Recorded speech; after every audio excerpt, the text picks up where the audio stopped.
So let us see what do we have here para sa'yo. Babe, just take only what resonates, okay? And feel free na i-switch ang roles because possible talaga magpalit-palit. General reading kasi ito, and maraming salamat kay Archangel Michael, Guardian Angels, and Ancestors ni Collective para sa palagiang presence ninyo sa reading nila. Thank you so much.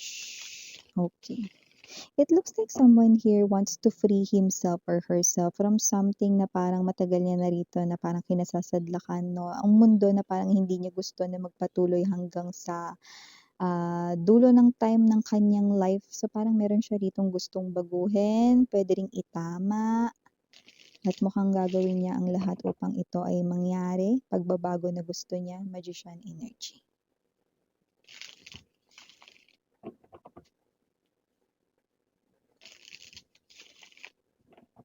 Okay.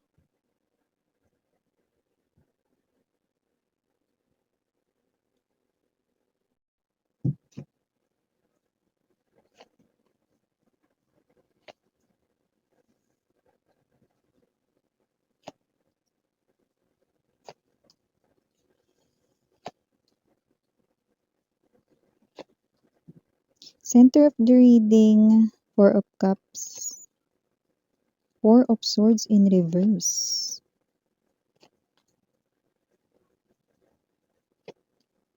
Okay, Eight of Wands. Bottom of the deck, Eight of Wands at Ace of Wands right in here. I mean, Ace of Swords. Okay, pero nabanggit natin yung Ace of Wands. Kung sino man ito, definitely here, no, tama, no, that is a confirmation na itong tao na to, no, ay ang person rito na connected sa yung history sa past. Seven of Swords energy, Five of Cups. Five of Cups din naman. Okay, so nakikita natin dito kung sino man tong energy na to, no? This is the type of energy here na inaabangan pa rin rito, no? Ang text mo, ang chat mo, ano man yan, no? It's a form of communication, Eight of Wands, and there's this Ace of Swords, no? Form of communication, no? Yung klase rito ng parang manggagaling na kahit ano mula sa'yo. Could be text message, chat message, email, or pwede rin naman na phone call galing sa'yo, yun ang iniintay at inaabangan niya. The person right in here, no, with the star, and there's this Four of Swords, no, in reverse. Kasi kung ito ay naka-upright position, ibig sabihin okay na siya. Pero dito nakita natin, no, na with these two major arcanas, no, Justice energy, hindi siya rito okay. Nagpo-fall siya doon sa energy, no, na nagiging moody siya, pero yung mood niya rito, no, hindi yung laging bugnutin, hindi yung laging galit, no, yung parang yung laging kala mo ang hina-hina niya, yung parang pag nabangga mo siya, hindi niya mafe-feel. O kaya kapag nabangga siya rito, no, ng pwedeng yung gilid ng upuan, no, mesa, yan, no, wala lang, no. So parang para dito sa person na ito, na parang ano, lumilipad yung isip niya, gano'ng klase ng energy, no. But with the two major arcanas, Justice and the Star, this person here, no, ay nakikita natin dito na talagang ang kanya ritong paghihintay ay napakaseryoso, na paghihintay dito sa text mo or sa chat mo or tawag mo, yan, no. So, wala ka bang balak replyan 'to?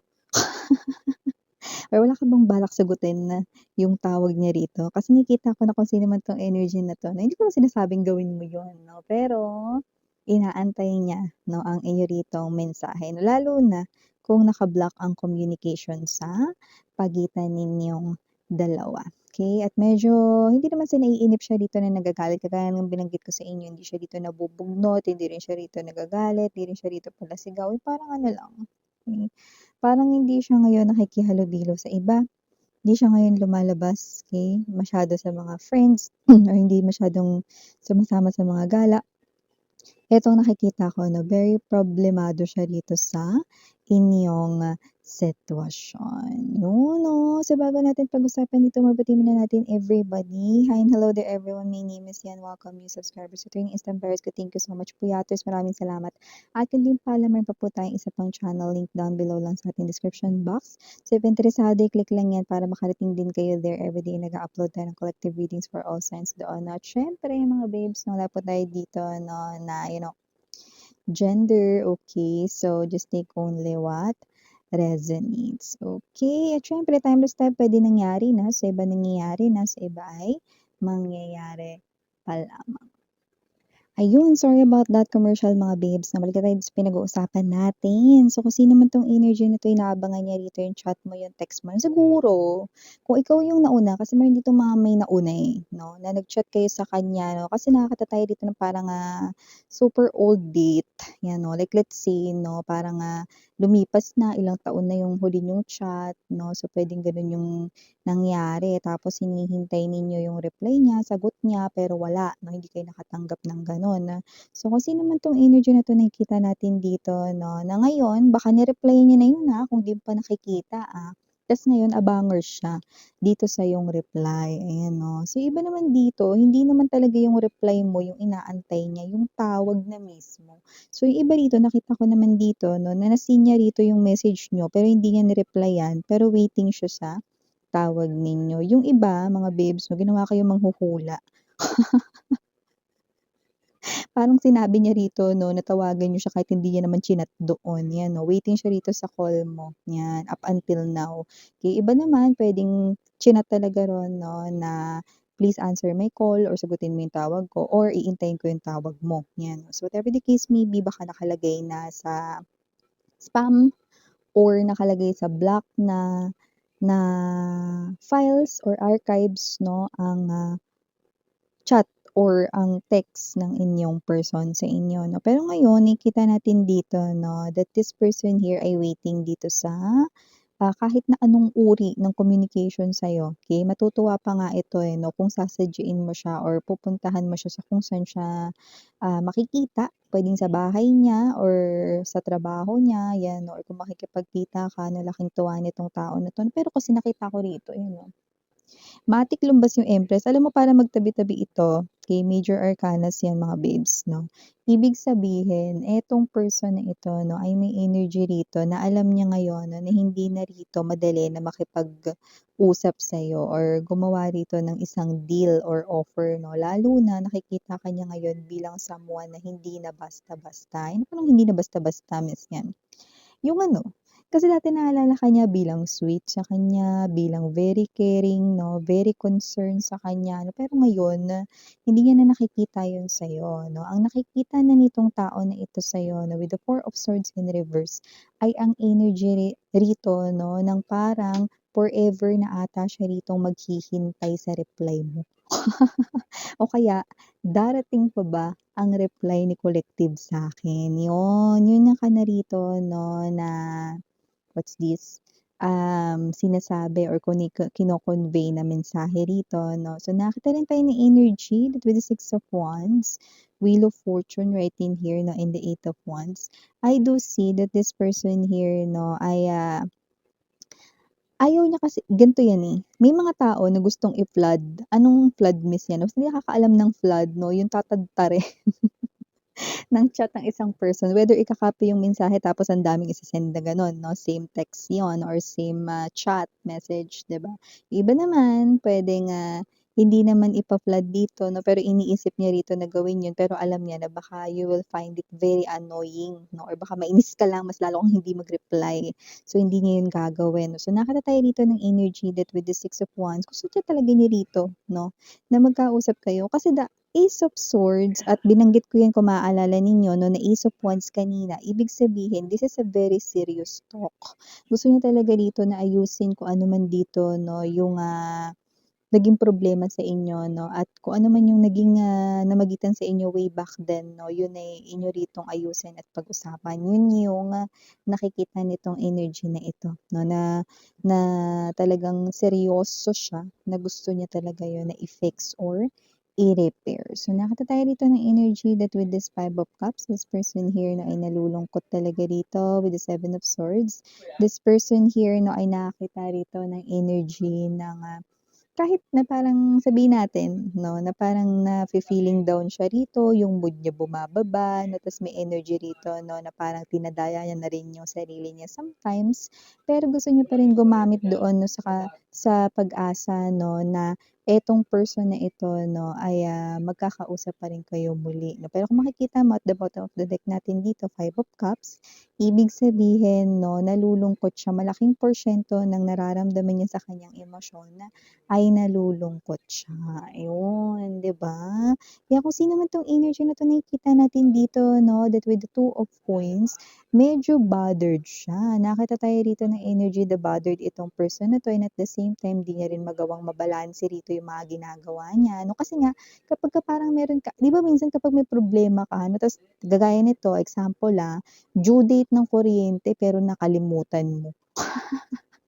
Ta's kunwari due date na ngayon ng kuryente 'no, tapos pagkakita mong ganyan, naku, naku isang oras na lang magsasara na yung mga ano, puwede kang magbayad ng mga stations, 'di ba?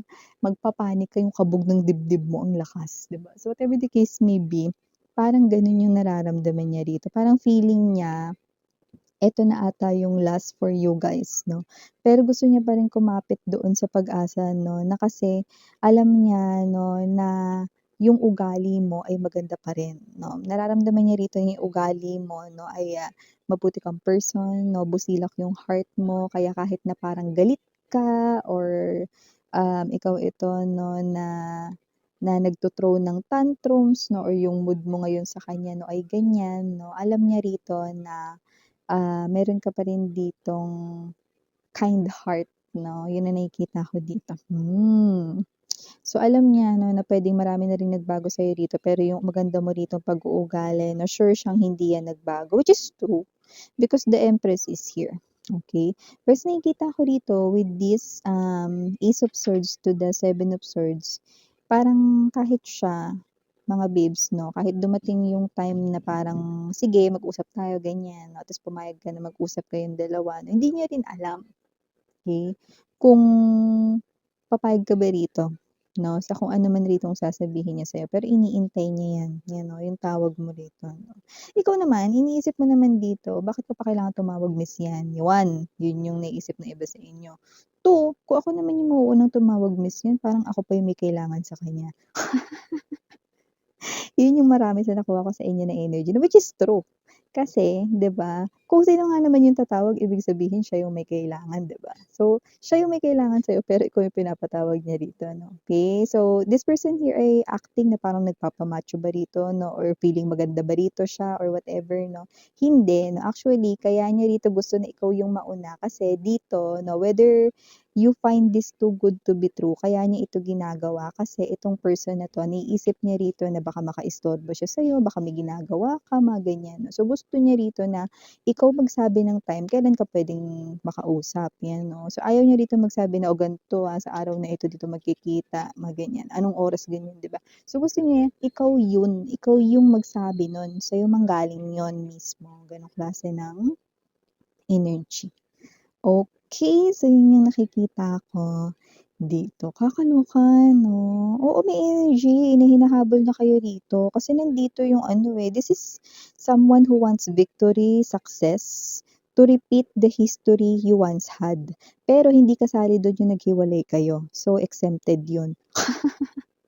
Tapyasado yun 'no? Kaya kung sino man 'tong energy na 'to, nakikita natin dito na siya yung klase ng energy rito na talagang wala siyang ibang nakikitang problema ngayon sa harapan niya kundi yung problema niya sa'yo, ano. Hindi niya nakikita 'yan, Meralco bills 'no, Maynilad, Manila Water. Hindi niya nakikita 'yan 'no, loans na mga kinuha niya sa gadgets 'no or appliances, hindi niya nakikita 'yan 'no, kahit pa mag-fall pa 'yan sa mga due dates nila 'no. This person right in here nakikita ko na someone na meron meron talaga rito 'no, meron talaga rito na talagang eagerness to pursue this, fixing of your connections. Pero siyempre kagaya ng sinabi ko sa inyo, nasa sa inyo pa rin 'yan. Kasi dito with the Empress energy kasi alam mo ang isang tao kapag tumapak sa Empress energy, hindi na sila yung old energies na naghahabol sa isang person, nagre-rely ng happiness sa isang person 'no. 'Yan yung mga kaya ng dalhin yung sarili nila, 'yan yung mas nag-mature na 'no, doon sa kanila ritong mga pinagdaanan sa life na and I think you are already stepping into the Empress 'no or Emperor's energy 'yan 'no, parehas lang 'yun, just take only what resonates 'no, 'yan. Pero yes, waiting siya rito, abanger siya sa chat reply or tawag mo, mapa-phone call man yan, video call or voicemail, pwede na rin. Okay, basta galing sa iyo. Okay, initials na nakikita natin dito, we have S, M. Yung mga binabanggit ko no, ay capital letters. B, we have F, K, C, T, B as in boy. I don't know if the next one is O or zero kasi medyo payat, mukhang zero yun. If zero, definitely this person here wants to take risk because zero is the beginning before the one, diba? So, ibig sabihin, wants to start fresh, a new renewal of this connection, yan. Okay, and last but not the least, for capital letters, we have I. For small letters naman, we have E, P, D as in dog, and S. So, ito yung mga nakuha nating mensahe para sa'yo. B, bigay ni Miriana only for the girls niya na doon na for the boys. Harang hail, love and light, kidra. Annyeong.